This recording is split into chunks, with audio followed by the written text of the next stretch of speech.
आप देख रहे हैं जय भारत टीवी। ग्रीष्मकालीन बजट सत्र चल रहा है और दुर्भाग्य का विषय है कि वो गैरसैंण में चलकर जो है देहरादून में चल रहा है। चार धाम यात्रा की पोल खुल जाएगी, इसलिए जो है कि गैरसैंण में सत्र नहीं कराया गया। इससे भारतीय जनता पार्टी का पहाड़ विरोधी चेहरा सामने आता है। एक विधायक का कहीं रिस्पेक्ट नहीं हो रही किसी अधिकारी द्वारा, तो आम जनता का वहाँ क्या हाल होगा। परिसंपत्ति के मामले में उत्तराखंड के साथ अन्याय हुआ है।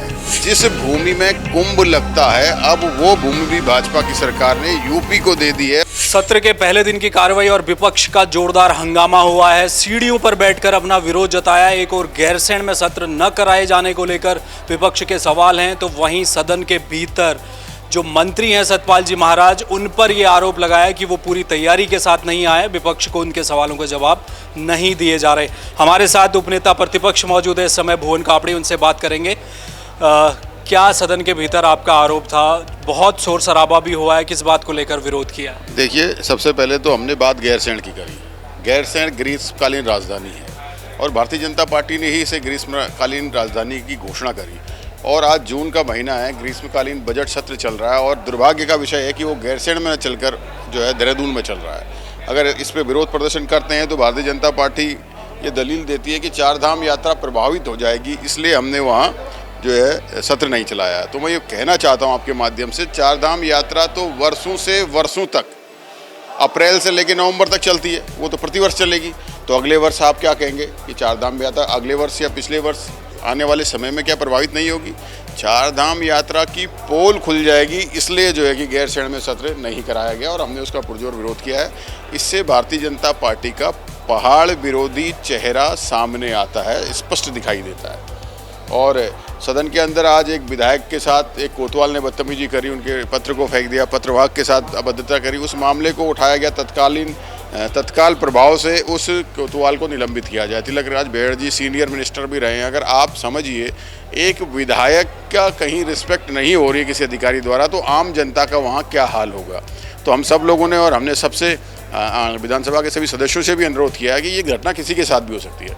अगर कोई विधायकी का सम्मान नहीं कर रहा है तो वो किसका सम्मान करेगा, ये बहुत महत्वपूर्ण क्वेश्चन है। इसके साथ ही हमारे जिन साथियों ने प्रश्नकाल में सवाल लगाए हैं, उन सबके जवाब आज सतपाल महाराज ने दिए, लेकिन मुझे नहीं लगता कि कोई संतुष्ट हुए उससे, क्योंकि जो सवाल उन्होंने लिख कर दिए वही जवाब वो पढ़ रहे थे। जहां हम पूछ रहे थे तो वो कहीं और बता रहे थे। तो जो है कि एक मिनिस्टर को जैसे परफेक्ट रूप से तैयार होकर आना चाहिए, उनकी क्या योजनाएं हैं, जैसे बाढ़ को लेकर उनकी योजनाएं स्पष्ट नहीं है। सिंचाई को लेकर आप समझिए कि 20,000 एकड़ से ज़्यादा जो कृषि योग्य भूमि है वो असंचित है पानी की कमी के कारण से, और उन्होंने उस पर कोई प्रावधान नहीं बना रखा, कोई बजट की तैयारी नहीं कर रखी है।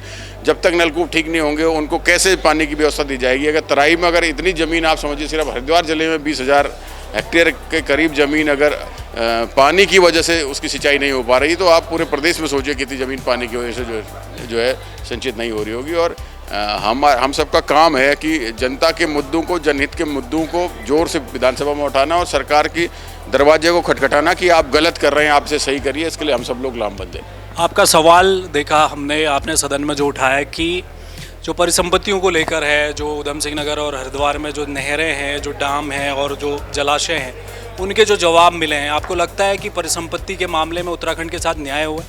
परिसंपत्ति के मामले में उत्तराखंड के साथ अन्याय हुआ है। परिसंपत्ति के मामले में 90% परिसंपत्ति उत्तर प्रदेश सरकार ने दे दी। और दुख तो सबसे बड़ा तब होता है जब हमारे देश का सबसे बड़ा धार्मिक पर्व कुंभ, जिसका 12 साल लोग इंतजार करते हैं, जिस भूमि में कुंभ लगता है, अब वो भूमि भी भाजपा की सरकार ने यूपी को दे दी है। और अगर हम कुंभ करते हैं या कोई धार्मिक आयोजन उस भूमि में करते हैं तो उसके लिए उत्तराखंड सरकार को यूपी से एनओसी लेनी पड़ेगी। तो अब आप समझ सकते हैं कि परिसंपत्ति बंटवारे में किस तरह से एक तरफा फैसले होकर यूपी सरकार ने सारी चीज़ों पर अपना आधिपत्य जमा लिया। अब हम एक होटल की बात करते हैं जो हमें दे दिया, तो उसके एवज में बदले में कितनी ज़मीन ले ली आप उसको देखिए। जिस ज़मीन में उस होटल से 10 गुना बड़ा उन्होंने वहाँ 400 कमरों का होटल बना दिया। तो ये सोचने की बात है कि उत्तराखंड की संपत्ति पर यूपी का अधिकार, और जब उसमें बंटवारे की बात हुई तो उत्तराखंड के हाथ कुछ नहीं लगा और सरकार जो है वाहवाही लूट रही, हमने पर संपत्ति बंटवारा कर दिया। ये तो वो बात हो गई, कहीं 10 एकड़ का विवाद है तो कह दे 1 एकड़ तुम ले लो और 9 छोड़ दो, तो 9 छोड़ दिया। तो ऐसे तो कहीं भी कोई भी समझौता कर लेता। तो मुझे लगता है कि उत्तराखंड के साथ इसमें अन्याय हुआ है। खटीमा से आप चुनाव लड़े और मुख्यमंत्री को आपने चुनाव हराया, उसी की बगल की सीट से चंपावत से जो जीत कर वो वापस आ गए हैं। आपको लगता है कि मुख्यमंत्री खटीमा के विकास में उस तरह से ध्यान दे पाएंगे या दे पा रहे हैं? एक विधायक के तौर पर आपको क्या महसूस हुआ है अपने अभी तक के कार्यकाल में? देखिए, अभी तो शुरुआत है। मुख्यमंत्री जी ने चुनाव लड़ाई है, आगे क्या करते हैं वो आने वाले समय में दिखाई देगा। और मुख्यमंत्री जो विधायक अपने क्षेत्र का विधायक होता है, उसे उस विधानसभा की जिम्मेदारी उसके ऊपर रहती है। लेकिन जब विधायक मुख्यमंत्री बन जाता है तो उनके ऊपर 70 विधानसभाओं की जिम्मेदारी होती है। उनकी जिम्मेदारी होती है कि प्रदेश को आगे ले जाया जाए, उनकी जिम्मेदारी होती है कि युवाओं को रोजगार दिया जाए, उनकी जिम्मेदारी होती है कि प्रदेश की जो हमारी आय है उसको बढ़ाया जाए, प्रदेश में जो अवैध चीज़ें चल रही हैं उन पर रोक लगाया जाए, नशे को रोका जाए। उसकी उन सब की जिम्मेदारी मुख्यमंत्री की सब विधानसभाओं के लिए बराबर होती है। हाँ, मैं ये मानता हूँ कि जिस विधानसभा से वो चुनाव लड़े हैं उसको वो प्राथमिकता में रखते हैं, लेकिन अगर जिम्मेदारी की बात करें तो 70 विधानसभाओं की पूरी जिम्मेदारी माननीय मुख्यमंत्री जी की होती है। और मुझे लगता है कि समान भाव से देखकर उन्हें पूरे उत्तराखंड के विकास के लिए जरूरी है कि सभी क्षेत्रों का विकास करें। खटीमा में ध्यान दे पा रहे हैं मुख्यमंत्री? देखिए, अभी तो मुख्यमंत्री जी चुनाव जीते हैं, अब आगे क्या करते हैं उसके बाद मैं बता पाऊँगा। अभी तो हनीमून पीरियड में है, सरकार शुरुआती हुई है, ये तो आने वाला समय बताएगा। चलिए, तो ये थे उपनेता प्रतिपक्ष भुवन कापड़ी, जिन्होंने कहा कि सरकार बनी है अभी और मुख्यमंत्री जो चुनाव लड़कर आए हैं अभी जीत कर आए हैं, हनीमून पीरियड एक तरह से है, आगे विकास करेंगे। 70 विधानसभाओं का उन पर जिम्मेदारी है, 70 विधानसभाएं उन्होंने देखनी है। जहां तक सत्र को लेकर उन्होंने बात कही कि बजट सत्र का पहला दिन था, मंत्री पूरी तैयारी के साथ नहीं आए थे, माकूल जवाब नहीं दिया गया विपक्ष के सवालों का, और जिस तरह से गैरसैंण को एक बार फिर गैर किया सरकार ने, और जो बजट सत्र गैरसैंण में होना चाहिए था उसे देहरादून में किया है, ये एक तरह से गैरसैंण के साथ नाइंसाफ़ी है, उत्तराखंड की जनता के साथ नाइंसाफ़ी है, ये कहना है उपनेता प्रतिपक्ष भुवन कापड़ी का। कैमरामैन प्रतीक के साथ हेम भट्ट, जय भारत टीवी।